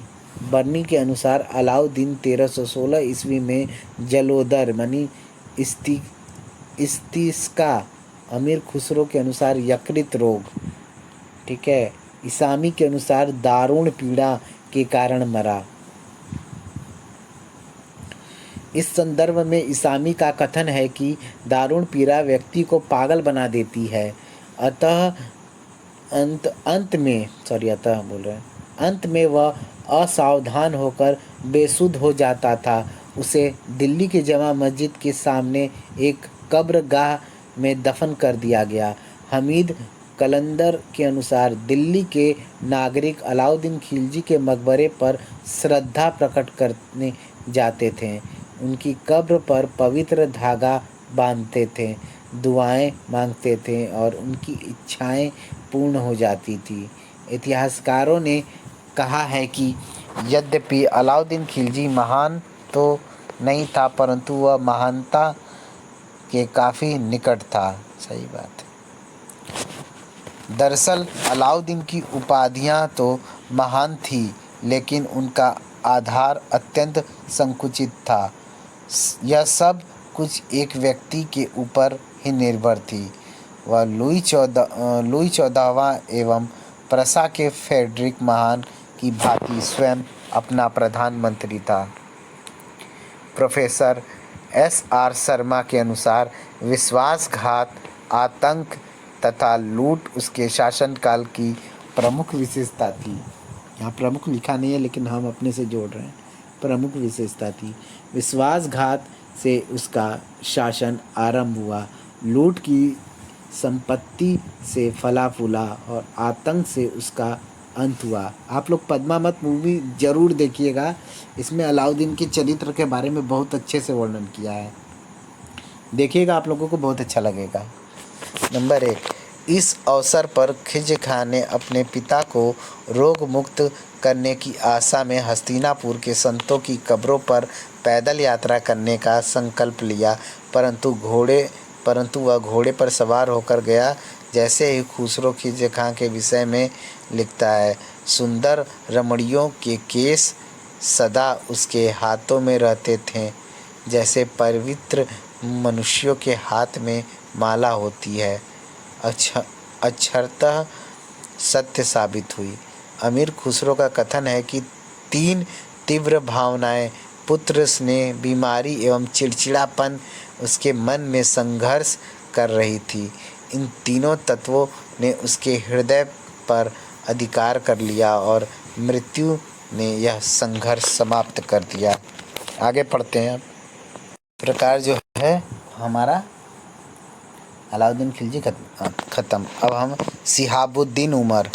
अलाउद्दीन खिलजी एवं झलपाली की संतान शिहाबुद्दीन उमर था। अलाउद्दीन ने अपनी मृत्यु से पूर्व उसे अपना उत्तराधिकारी घोषित किया था। मृत्यु के पश्चात 6 वर्षीय शिहाबुद्दीन उमर सुल्तान बना और मलिक काफूर 35 दिनों तक उसका संरक्षक बना रहा। गुजरात में हैदर एवं जीरक ने विद्रोह कर दिया। हैदर एवं जीरक ने, जिसे दबाने हेतु आइनल मुल्तानी को भेजा गया। काफूर ने शिहाबुद्दीन की मां से विवाह कर लिया और धीरे धीरे सत्ता संकेंद्रण का प्रयास किया। उसने अलाउद्दीन के 2 बड़े पुत्रों खिज़ खान एवं सादी खां को ग्वालियर के किले में अंधा करवा दिया। काफूर ने मुबारक खिलजी, जिसे 1000 सुतून 1000 स्तंभों वाले महल में उसने कैद कर रखवा दिया, उसको भी मारने की योजना बनाई, परंतु मुबारक ने महल के पहरेदारों यानी मुबरिसर या बशीर, सालेह एवं मुनीर के माध्यम से काफूर को मरवा दिया। अमीर खुसरो के अनुसार काफूर ने तलवार एवं नमक की शपथ ली थी, लेकिन जब नमक तलवार बन गया तो उसका सर काट डाला।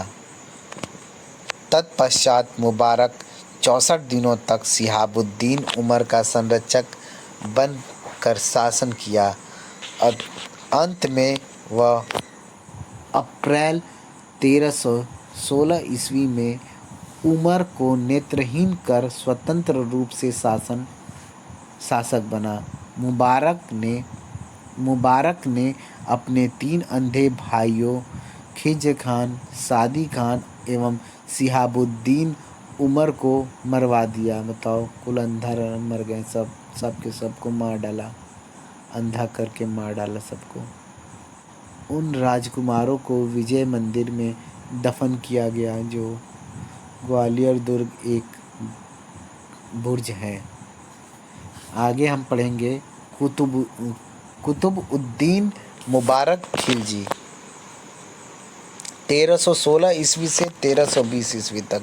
इसकी जो उपाधि थी वो खलीफत उल्लाह थी, दूसरा अल इमाम था और तीसरा उल इजाम था। इसकी विशेष क्या थी बात? यह दिल्ली सल्तनत का एकमात्र सुल्तान था जिसने स्वयं को खलीफा घोषित किया था। मतलब यह दिल्ली सल्तनत का इकलौता सुल्तान था, ठीक है, पहला जिसने अपने आप को सुल्तान घोषित किया था, क्या खलीफा घोषित किया था। सिक्कों पर उसकी उपाधि खलीफतुल्लाह अंकित है। मुबारक खिलजी का शासन उदारता के साथ आरंभ हुआ। उसकी नीति थी क्षमा करो एवं भूल जाओ। जिस दिन सुल्तान बना उसी दिन कैदियों को कारागार से मुक्त कर दिया। लोकप्रियता प्राप्त करने के उद्देश्य से मुबारक खिलजी ने अलाउद्दीन खिलजी के सभी भूमि एवं बाजार संबंधित विनियमों का अंत कर दिया। उसके शासनकाल में खुत्तों एवं मुकदमों के सारे विशेषाधिकार लौटा दिए गए। अपने 4 वर्ष एवं 4 माह के शासन के दौरान उसने याचकों के प्रार्थना पत्र पुनः स्वीकार करना शुरू किया, जिसे अलाउद्दीन खिलजी ने बंद कर दिया था। मलिक दिनार, जो अलाउद्दीन का शहनाए पील था, को जफ़र खां की उपाधि दी गई। बरनी के अनुसार मुबारक खिलजी दरबार में स्त्रियों के वस्त्र पहनकर आता और कभी-कभी तो नग्न होके दरबारियों के बीच दौड़ना करता था। पगले था क्या? मुबारक खिलजी जो है, मुबारक खिलजी बरादुओं पर अत्यधिक कृपा दृष्टि रखता था। बरादुओं पर। इसी कारण बरनी मुबारक खिलजी की आलोचना करता है। बताया जाता है कि मुबारक खिलजी को शेख निजामुद्दीन औलिया का भूतपूर्व शिष्य की दुआओं से गद्दी मिली थी, परंतु मुबारक शाह का निजामुद्दीन औलिया से संघर्ष हो गया। मुबारक शाह ने घोषणा की, शेख औलिया को दरबार में खुद आना होगा वरना उनको जबरन लाया जाएगा। उसने औलिया का प्रभाव कम करने के लिए मुल्तान के शेख रुकनुद्दीन को बुलवाया। सुल्तान ने अपने दरबारियों को औलिया के ग्यासपुर मठ में न जाने का हुक्म दिया था। आदेश दिया कि यदि शेख की पालकी में कोई प्रार्थना पत्र रखा जाए तो उसे सर्वप्रथम सुल्तान के पास पढ़ने हेतु लाया जाए। दक्षिण अभियान। यद्यपि अलाउद्दीन खिलजी ने दक्षिण राज्यों को सल्तनत में शामिल न करने की एक सुनिर्धारित नीति अपना रखी थी, किंतु स्थिति में परिवर्तन हुआ और उसे अपने जीवन के अंतिम वर्षों में इस नीति में संशोधन करना पड़ा। अलाउद्दीन ने 1315 ईस्वी में काफूर को देवगिरी विलय का आदेश दिया था। 1318 ईस्वी में देवगिरी के शासक हरपाल देव ने अपनी स्वतंत्रता की घोषणा कर दी। मुबारक खिलजी ने असदुद्दीन को दिल्ली का प्रभारी बनाकर खुसरो खां के साथ देवगिरी आया। हरपाल देव को मार दिया गया और मलिक यकलखी खां को देवगिरी का पहला मुस्लिम प्रांतपति बनाया गया। किसको बनाया गया था? मलिक यकलखी खान को पहला मुस्लिम प्रांतपति बनाया गया। मुबारक ने दक्षिण में जाने से पूर्व दिल्ली को प्रभारी नायबे गितब शाहीन को बनाया। शाहीन को अलाउद्दीन खिलजी ने यार याल्दा तथा मुबारक ने वफा मलिक की उपाधि दी थी। मुबारक खिलजी दिल्ली आ गया और खुसरो को दक्षिण प्रदेश जीतने हेतु भेजा। ख्वाजा हाजी इस अभियान का कर्ता धर्ता नियुक्त हुआ। खुसरो खां ने तेलंगाना वारंगल अभियान किया। यहाँ के शासक प्रताप रुद्र काकतीय ने उसे एक जिला तथा भद्रकोट किला दिया। उसने 40 सोने की ईंट प्रति वर्ष खराज के रूप में दिल्ली भेजने का वचन भी दिया था। इसके पश्चात खुसरो ने माबर प्रदेश को लूटा और कयल नगर बर्बाद कर दिया, परंतु इस क्षेत्र को वह विजित नहीं कर सका। आगे चलकर खुसरो खां ने बरादुओं की मदद से अंतिम खिलजी शासक मुबारक शाह को मार डाला। इसे ही बरादुओं की क्रांति कहा जाता है। आगे बढ़ते हैं। मलिक यकलखी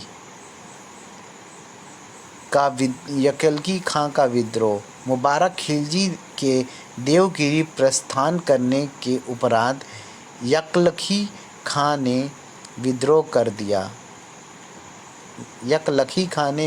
दिया। मलिक यकलखी अलाउद्दीन खिलजी का हिंदू दास और बरीदे मुमालिक था। उसे मुबारक ने देवगिरी के राज्यपाल का पद दिया था, परंतु यकलखी ने शमशुद्दीन की उपाधि धारण कर विद्रोह कर दिया और अपने नाम के सिक्के भी चलवाए। उसने देवगिरी के बाहर एक कठगढ़ यानी लकड़ी का दुर्ग जो है बनवाया था। उसका विद्रोह दबा दिया गया और मलिक आइनुल मुल्क मुल्तानी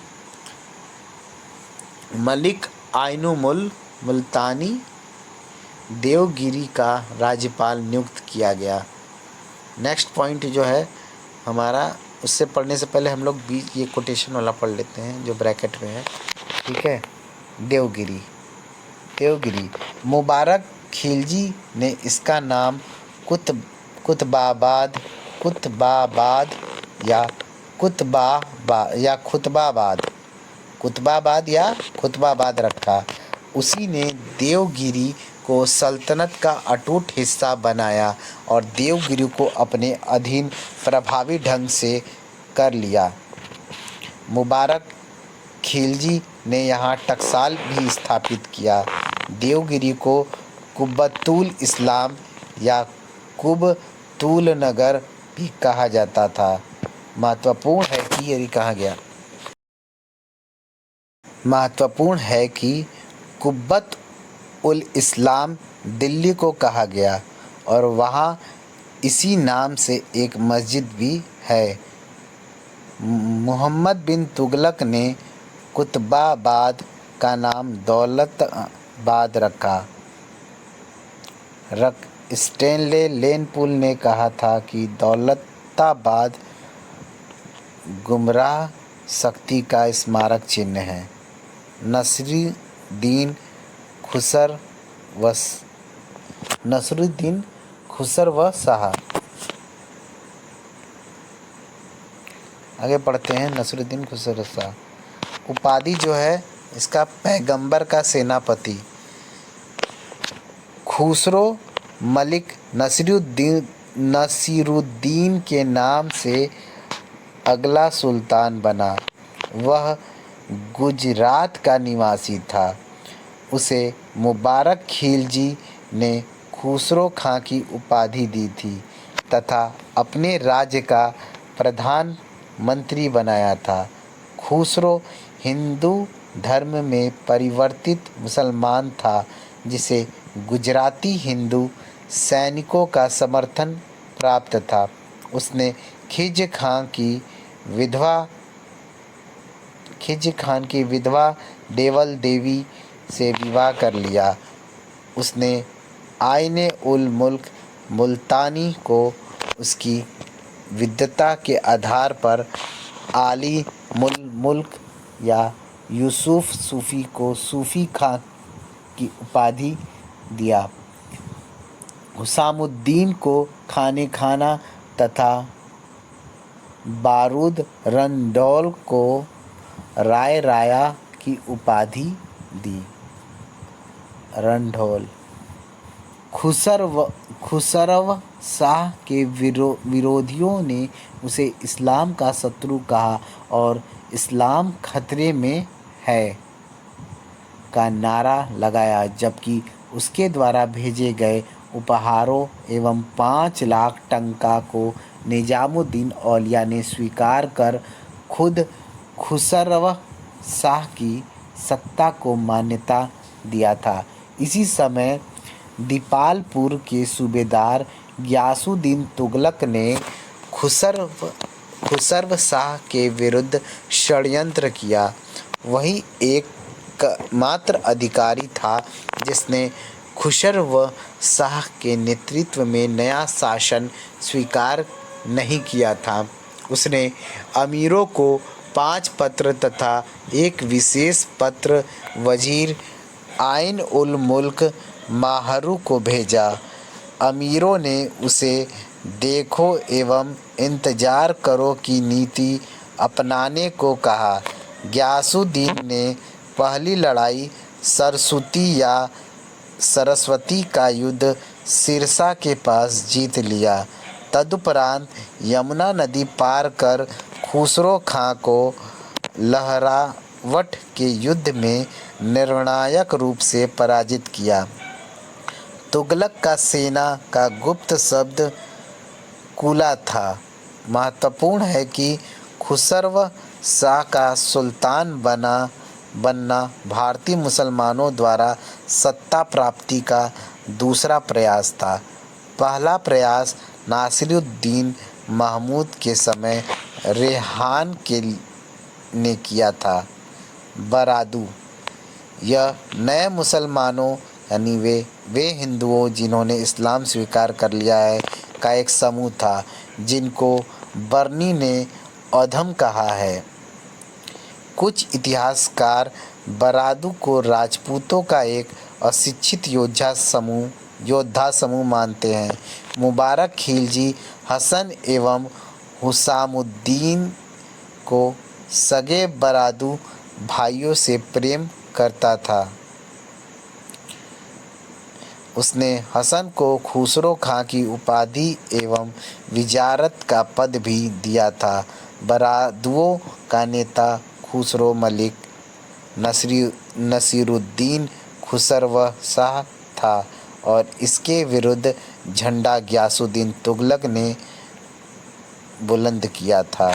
ठीक है, इस प्रकार जो है हमारा आज खिलजी वंश समाप्त होता है। इसके बाद हम अन्य वंश जैसे तुगलक वंश को पढ़ेंगे। ठीक है, ओके दोस्तों, वीडियो यहाँ पे ख़त्म होता है। और आप सभी लोग दोस्तों जो लोग भी यह वीडियो देख रहे हैं, आप सभी से हाथ जोड़कर अनुरोध है कि आप लोग प्लीज़ वीडियो को लाइक करें। यदि आप लोग लाइक और शेयर करेंगे तभी जो है हमारा मनोबल बढ़ेगा और हम आगे भी बहुत सारे बुक्स को जो है हिस्ट्री की जितनी भी तमाम बुक्स हैं उन सभी को हम जो है ऑडियो बुक के रूप में वीडियो बनाकर डालेंगे। ठीक है, अगर आप लोग का ये सहयोग रहेगा तो फिर बहुत अच्छा भी होगा, हमारे लिए भी अच्छा होगा और आपके लिए भी अच्छा होगा। आप ज़्यादा से ज़्यादा बुक को पढ़ भी लेंगे। ठीक है, तो लेट्स वेट ब्रो, अब चलते हैं हम लोग सोने। ठीक है, क्योंकि रात को 3 बज गए हैं और काफ़ी रात हो गया है। So please like and subscribe. Okay, bye bye दोस्तों, सी यू दोस्तों, मिलते हैं कल नेक्स्ट वीडियो में। बाय।